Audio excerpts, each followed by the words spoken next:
I'd like to welcome you to the place. This is the place for intellectual, spiritual, and scriptural honesty, whatever that is.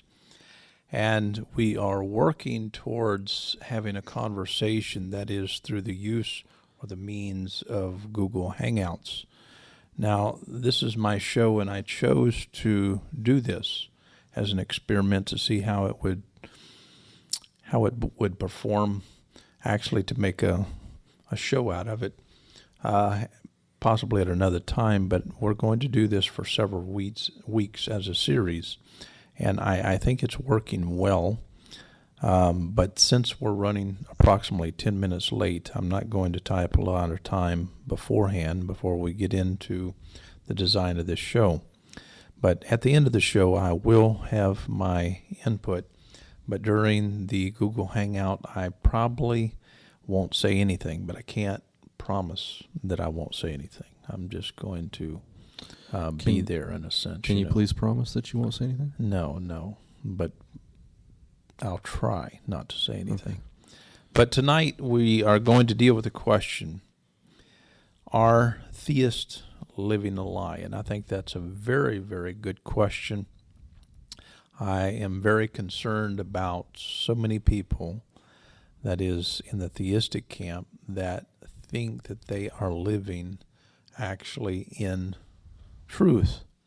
And so without any hesitation, I'm going to turn this over to Joey and Greg Bray and Bob Graves. All right, let's go ahead and turn the chaos that is Google Hangouts up, bring them into the show. Did you turn them up? Wow, they're amazingly quiet. Great job, guys.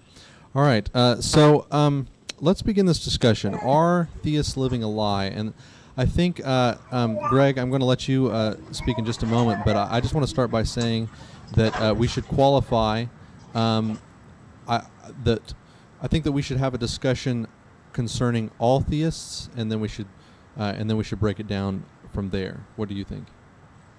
I would agree with that assessment. I did want to say that the format here it was something that we've been experimenting with for the last few weeks, and we currently have, of course, the people in the studio, myself, Bob Graves, and then a few regulars and a few new additions that have not been able to join us in the past for the actual broadcast. So our goal, or my goal with this, is also, much like Dr. Jones, not to speak so much as to help moderate the conversation and to let the people who are part of the audience really participate in the show. And I look forward to that. But yes, I absolutely agree. We should split it into a all theists group. And then what was the other group you were thinking about?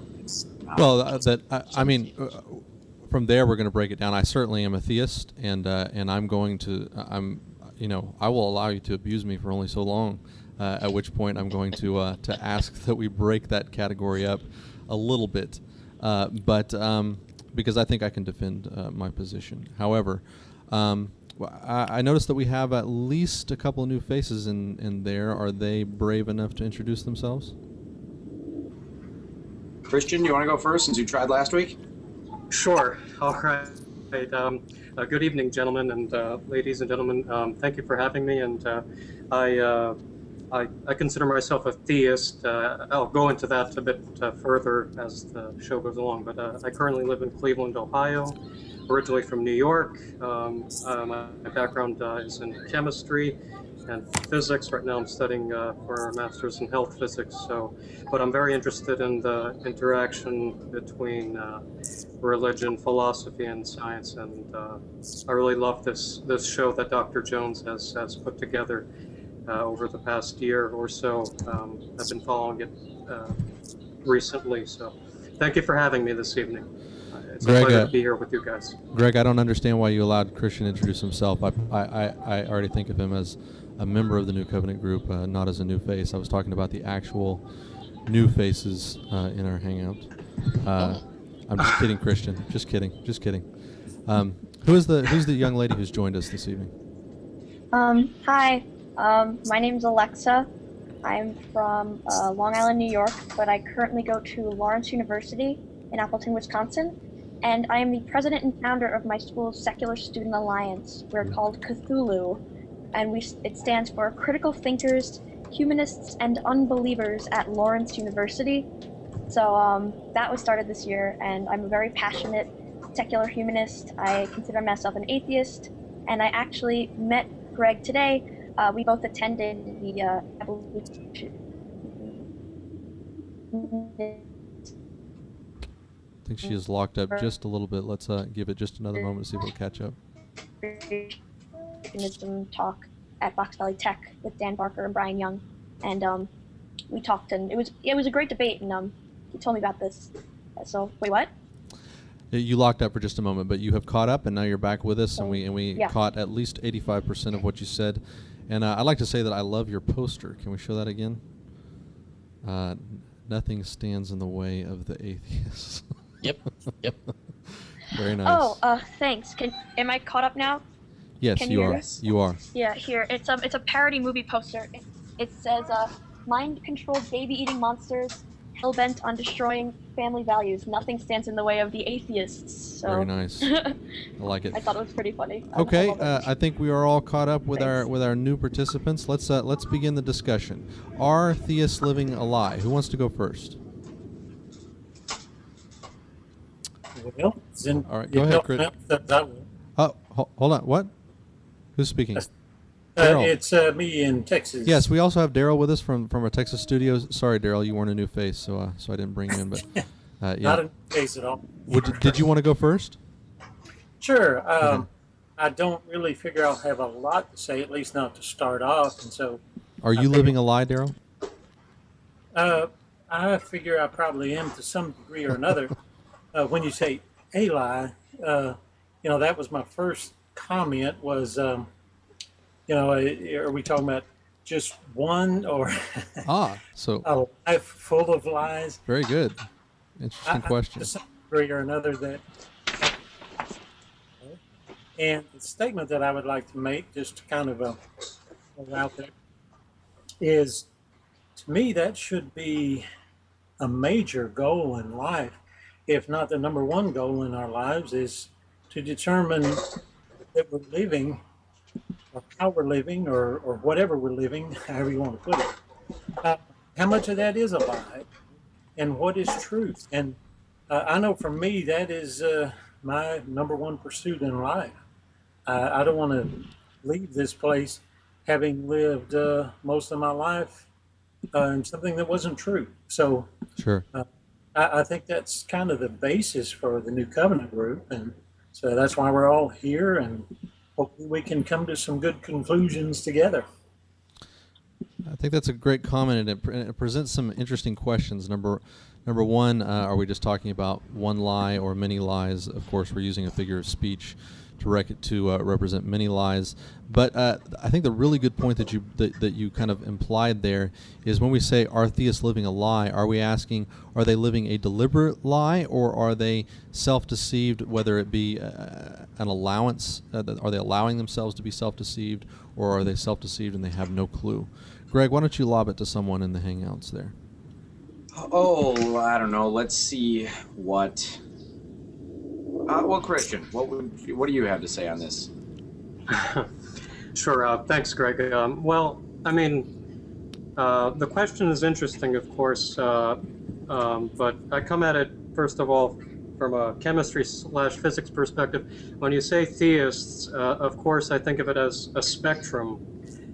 And, well, I mean, it differs between theists as to what they believe, and of course I would say, for my part, I would say most theists that believe in, for example, eternal torment and conscious eternal torment, punishment, I would say certainly those people are living a lie.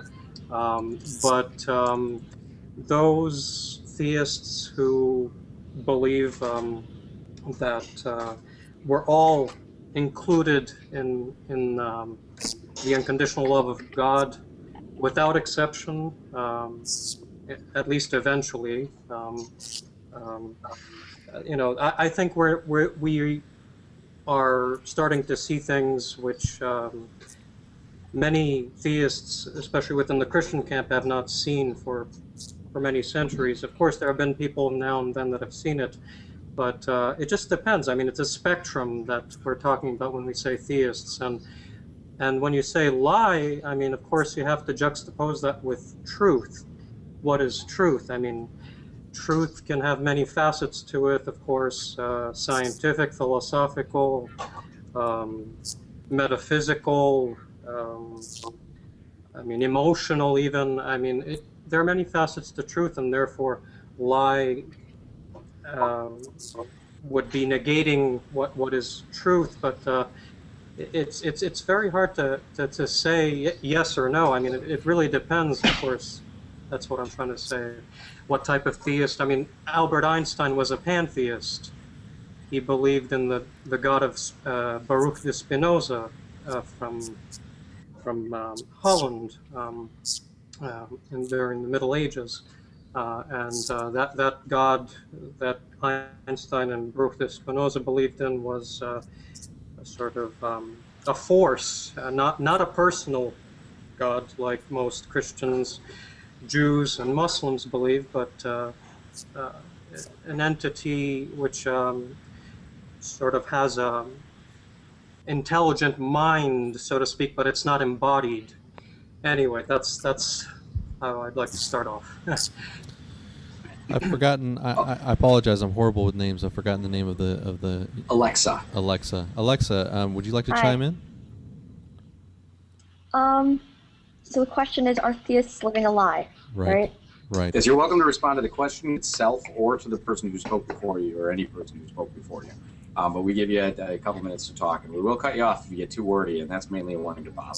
Okay, well, the problem is a lot of it cut out for me of what Christian just said, so I don't know if I could respond to it exactly. Well, what do you think about the question? Are theists living a lie? Well, as an atheist, I guess, I disagree with what theists believe, and I think that some theists definitely who live their life, because I know there are some people, who can be theistic and it doesn't necessarily dictate what they do with their lives, but there are other people who it really, it makes a difference in their everyday life, what they do, who they talk to, their opinions on certain political issues, and, it's all for what, in my opinion, I guess I could say that they are living a lie, but I don't know. It's something I've never really thought of before, to be honest, because this isn't something I would debate with someone over. It's kind of just like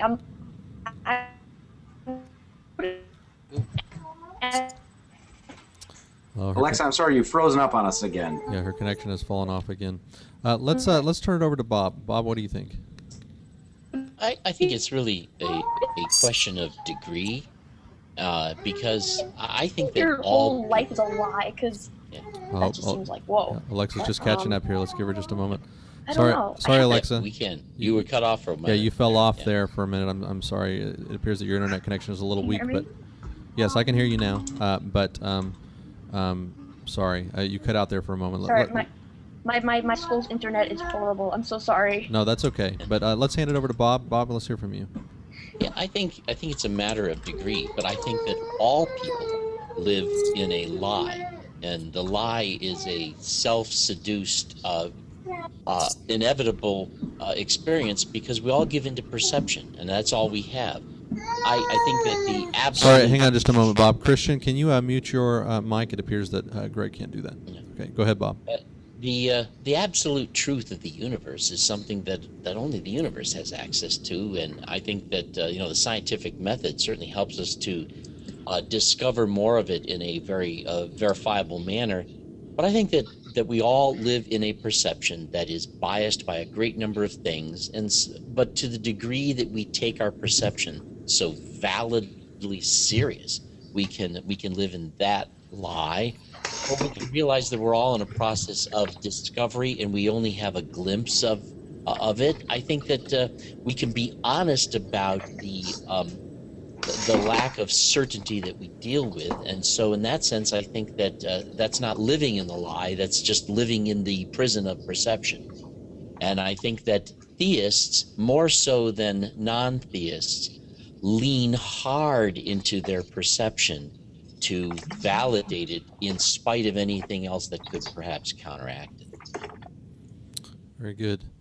Let's get the last two that we have remaining here. Dennis, haven't heard much from you. Hi, How's it going? I'm doing fine. How about you? Oh, very good. You're looking awfully blue tonight. Okay. What do you think about the question? What do you think about things that have been said tonight? Well, the thing what is my head is coming up was like, what is actually true? What is the absolute truth? And I was reading some quote like this: everyone lives according to their own truth. So, is there any proof that there is an absolute truth? And yeah, so it makes it very difficult. And if he is living a lie, when it comes to the fundamentalistic things that the church today give us, I say yes. But to believe something, like for me, something in love, or that there is something that we all good enough, I don't think that's wrong. I don't think that has to do with right or wrong. But a lot of people say to me sometimes also that how can a God's love just skip all those bad things we do? A lot of people say to us, to me, I mean, sorry, he needs to punish us, right? But I'm trying to make up some point when if love does keep right of wrongs, why then he shouldn't. And so yeah, if that is true, the love part, and the rest is false, is the proof of that. So it's for me it's really difficult to give this some straight line to say from well, this is truth and that's not true. But when I already said, when it comes to the fundamentalistic stuff and Christianity of today, to make it short, I think a lot of it is a lie. Yes. Thank you, Ariel. Over to you. Okay. I'm just going to be reading some points that I've made about this. I started out with the premise that God is a maximally great being who embodies perfect character and virtue, and theism defined as the existence of God and that humans can know him. And then I talk about there's a Greek method of knowing God from Plato where we know God in our intelligence, and that doesn't require that we live it out. We just kind of know him in that way. But then there's another gnosis, which is an experience not in the intelligence, but in the actual living, in the actual life. So I said the problem becomes, in my experience, is there's a disparity between the perceived character of the believer and the character of the God he espouses or claims to know. I'd also say the ideal government is a benevolent dictator, so he can accept and tolerate those who are less maximally great and not destroy them and provide them for them, as Christians suggested. And the question becomes, in my mind, is this theist actually experiencing the benefits of the gnosis knowing of the maximal character qualities of God in the absence of having perfect character himself? And can he be experiencing those benefits without changing his own character in some radical manner? So my conclusion is, in order to prove theism either way, it can only be shown through human character, the effects of this experience of God's character, and which kind of then leads us to another question of to what extent does God show himself? Those are my thoughts. Very good. Let me ask a question to my arch nemesis, Greg Bray.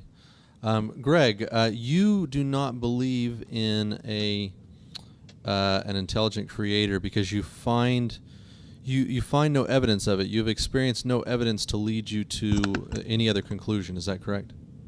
That is correct, yes.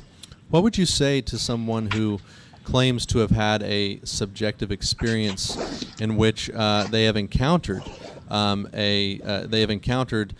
they have had an encounter with their creator, and they say, he is alive and he spoke to me and I had this experience and it was wonderful? What would you say to that person? Well, in fact, that's not really a hypothetical. I've had that come across many a time, and all I can say to that is I haven't had that experience, and I understand that you did. I can understand that experience is very compelling to you, but it has no compelling power to anybody outside of you. And we need to recognize that the human brain is capable of experiencing all kinds of things that don't happen. I can tell you, tonight, when I go to sleep, I will fly, because I fly every night in my dreams. I wish I could do that in real life, and I think I wish it hard enough that that's why I fly in my dreams, but that doesn't mean that I can fly. Nonetheless, I am experiencing that. Now, to this person, Yeah. do you think that you can honestly conclude that they are living a lie? It's difficult to make a conclusion on other people's thoughts. The best I can do is assess the conclusions that they've come to when they can give me the evidence. And since I cannot weigh their subjective evidence, it's difficult for me to measure that in any way other than to say that subjective evidence is incredibly unreliable. And as far as compelling forces go, it's one that should not be trusted, particularly with making such outlandish claims. Could I offer you a possible alternative, what you said about subjective data? Sure. I think that subjective data is unreliable in terms of its specificity, but I don't think it's unreliable in terms of its authenticity. What I think that we data can is not determine- subjective? Hello? What data is not subjective? Well, what I'm saying is that, for example, if I have this experience that I understand as the presence of God, there's no way that I can describe that where the specifics that I say about it are in any manner verifiable. But I think it can be authenticated that I am having the experience. And there's a sense in which that is very reliable. Authenticated by whom? By me, that I that it's agree. my experience. I agree. I mean, for example, I like to go back to the concept of a jury trial. When a witness is talking about something they've seen, I don't have to believe that it happened exactly the way they saw it for me to believe that it happened, or that something happened. Right. I can believe that their testimony is a testimony to something that occurred, even if what occurred wasn't exactly how they understood it. And that's how I see, in many ways, the experience of the presence of God. The way I talk about it is just the way I'm experiencing it. What it was is who knows, you know? Sure. I understand what you're saying, Baba, and I think that that's what I was trying to convey. I may not have done a great job, but when I use the anecdote that I fly in my dreams, and I do, that is an authentic experience that I undergo. I fly, sometimes better than others. That's Usually awesome. I only levitate, but sometimes I'm How really long you good at been doing that? controlling it. How long you been doing that? Since I was a kid. No I mean, kidding. that's how I can tell that I'm dreaming. Only, well, the next day I can tell that it was a dream. I can never recognize it at the time. I've gone But through those that are too. extremely authentic experiences for me. Yeah. I feel those, I experience them, and it's awesome. They're really cool memories. But when I wake up and I can't fly, it's a little disappointing too. So that's really the measure there is you may have had this experience, but is the experience consistent with your everyday experience of reality in the future and with the experience that other people have? All right, Christian, I see your hand, but we have a new person in the Hangout. Who's our new participant here? Sure. Sir, what's your name? Chris? Hello? Yeah, I'm talking to you, a red jacket. It's Chris. We cannot hear you. Yeah, we can't hear you, buddy. Is your microphone muted? It mutes by default when you join. Yeah, there's a little button at the top that it might be red. Okay, we'll come back to you, but we certainly want to hear what you have to say. Let me turn this question over to Christian. Christian, can you give me an example of some data that is not subjective? Well, I mean, if you go in a laboratory and you are measuring let's say the viscosity of a certain fluid, gasoline, water, ethylene, glycol, and there's a certain method behind measuring the viscosity, meaning the resistance to flow, that has been developed through the scientific method by many people over many centuries and has been undergoing refinement ever since. And you perform the experiment once in the lab, then you want to perform it again within a few minutes or within a few days, you get a very similar result, and then you publish how you performed the experiment, and someone else somewhere else in the world can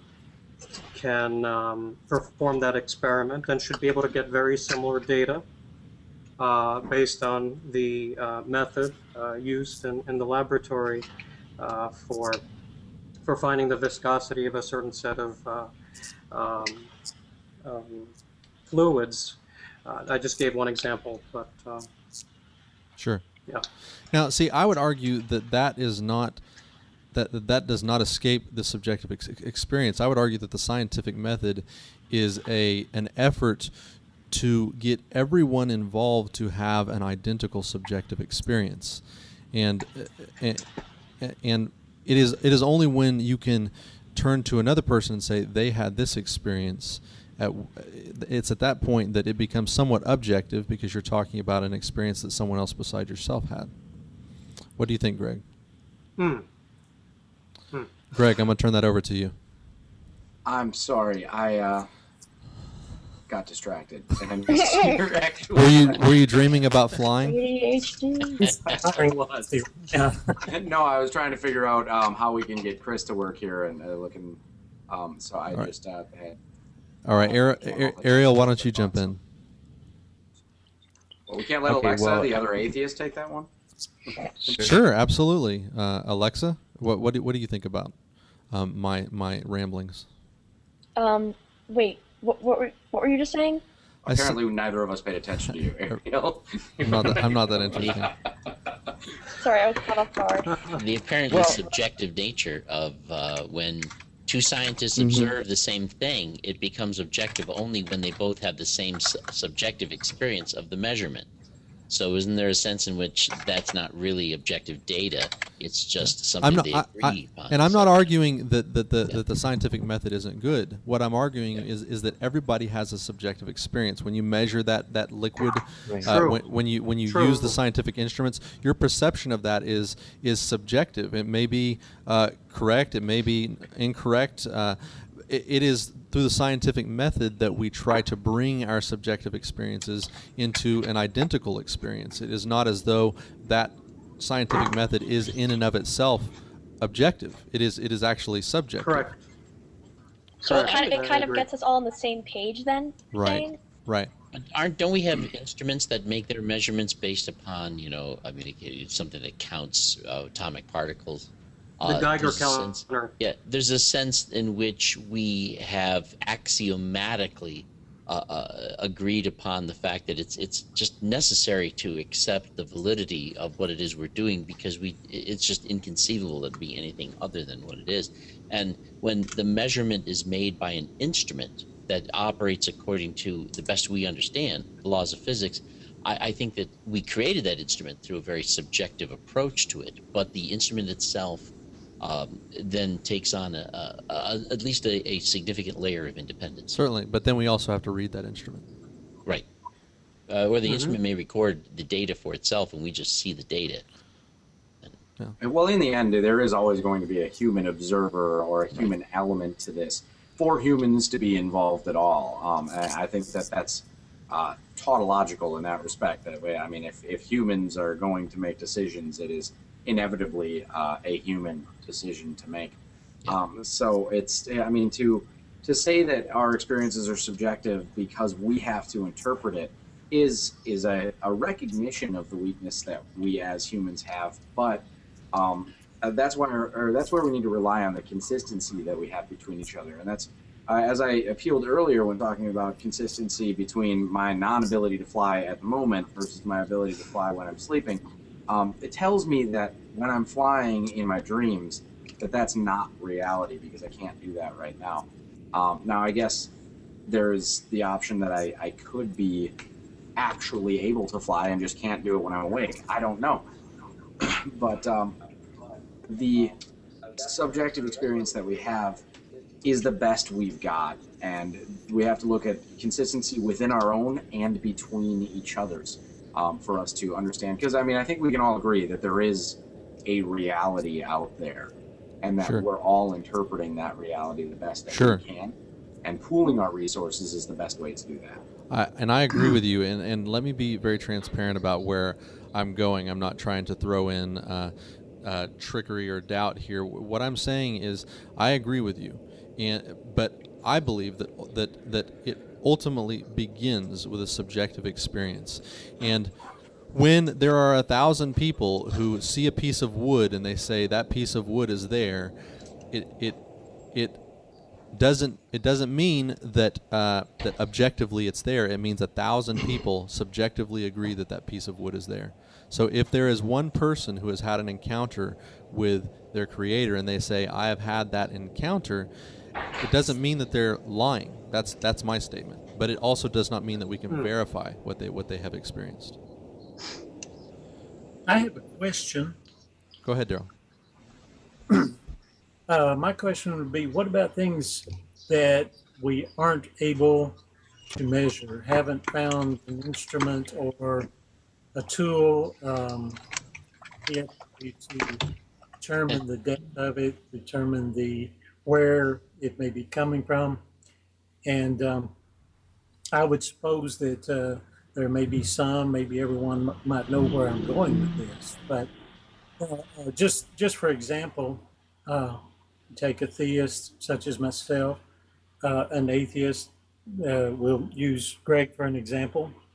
The measure of caring that we have for our children, that we have for our spouse, and so on and so forth. What if the only measurement were through possibly actions, the way a person expresses himself to someone else? And I'll throw one other question in there. What if it turns out that these are experiences, these results come out very similar with an atheist and with a theist? Very interesting. Have you ever seen that book called Measuring the Weight of Smoke? Yes. No, No? but I know it's possible to measure the weight of smoke. I've never seen the book. But I mean, the concept behind it, of course, is that it's talking about psychological research. But the idea being that we discover ways of measuring things that we hadn't initially had, and so that as progress moves on with the human race, we often find ourselves able to measure things we didn't used to have the ability to measure. Very true. So it's amazing the way things move forward. I just want to take a break for a moment here and talk about the way that we are having a conversation here. Greg said something at the beginning about raising your hand. I want to make an exception for that. You don't need to feel like you need to raise your hand unless the Hangout is becoming chaotic. Ariel has been waiting patiently for some time. He's had his hand raised, but there are other people like myself and like Bob and Daryl who are just jumping in. Ariel, please feel free to jump in when you feel that moment. But why don't you go ahead and tell us what you have to say? I totally agree with what Bob said about and Daryl's comments as well. And it's almost it ties into this concept of maturity and what Bob's talked about with extractions. And sort of an interesting case in point is this guy Paul Hegstrom developed a system of dealing with the experience of living, and it's dealing with anger, dealing with abuse, dealing with how the mind works, so on and so forth. And the net result was when people finished this successfully, they realized that they had attained the so-called gospel without having ever heard about Christ.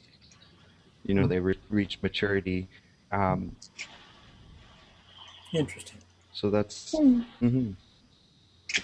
I want to come back around and directly address the question, are theists living a lie? And I want to address it directly myself as a theist. I think that Dr. Jones has said many times that we're all atheists and theists alike. We're all looking at the same evidence, and we ought to be able to come together and talk about that evidence and come to conclusions together and discuss it. And I think that it's true of theists and atheists alike that we all can only go back so far when we're looking at our origins, when we're studying the universe, when we're studying our creation, we you know, one of the most provocative questions that you can ask about these things are why and how. And we all can only go so far in answering those questions, because you can constantly ask why and how about everything. There's never an end to how far back you can go. But scientists have gone quite a ways back, and they have seen and they have theorized, and they talk about the Big Bang theory, and they talk about, you know, the multiverse, and how the universe is expanding, and how it all came from one place, etc. And atheists have taken that data, and instead of saying we have nothing to conclude beyond this, they have said we conclude that there is nothing beyond this. And I contend that that is dreaming, that is wondering. It's not saying I have reached a solid conclusion, because there isn't.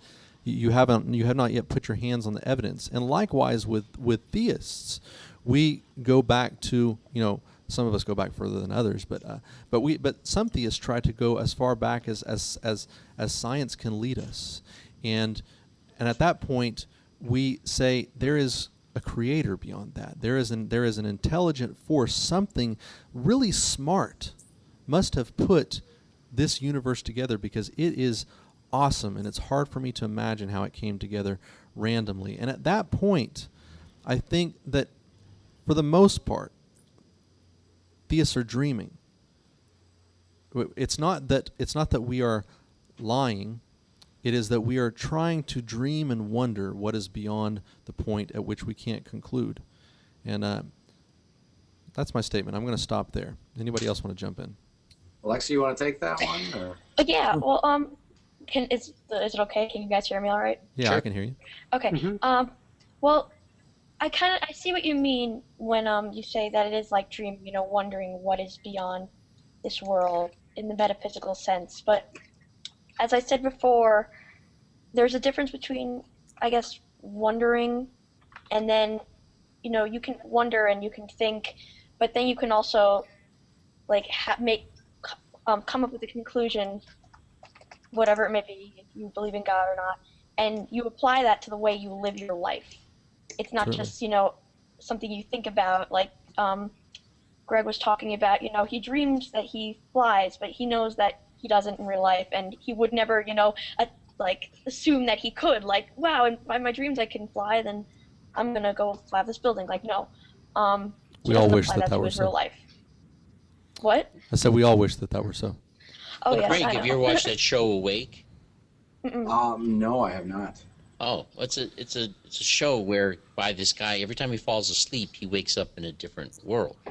In one world, there was this car accident where his wife survived. In the other world, he's in an accident where his son survives. And every time he goes to sleep, he goes to the other world.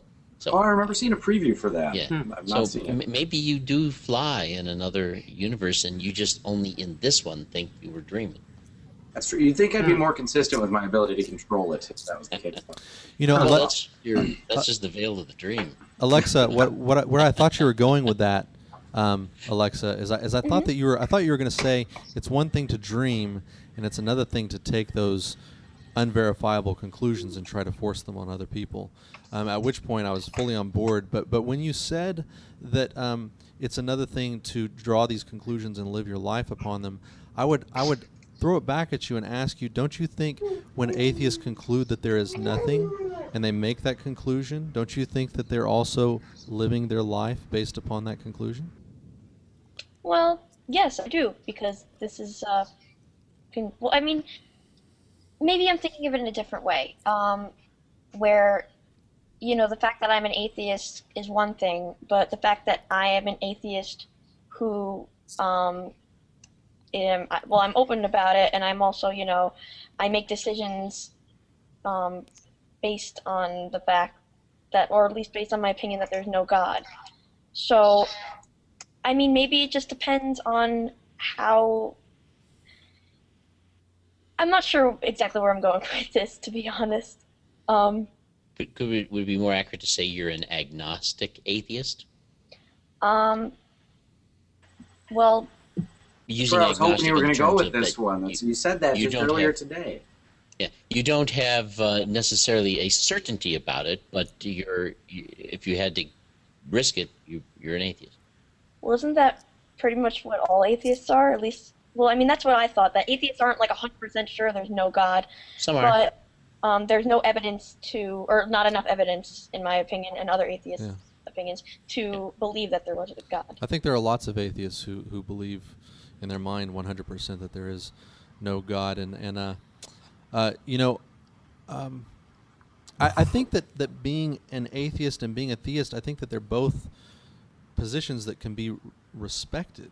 I certainly know that within the theist realm, there's a lot of abuse because theists take the things that they think are solid conclusions, but they're not, and they try to force it on other people, and they make other people feel bad for having other dreams, other wonderings, so to speak. Where the lie becomes really bad is not just when the theist begins to. By the way, I'm echoing through you, Joey, a lot. Oh, I'm sorry. When the atheist or when the theist comes to these conclusions, it's not just that they're living the lie because they have these conclusions they feel very certain about, but rather they think they've also discovered some key as to what you need to do, or you're in danger of this other deity, and this is when they become absolutely abusive, and they feel they have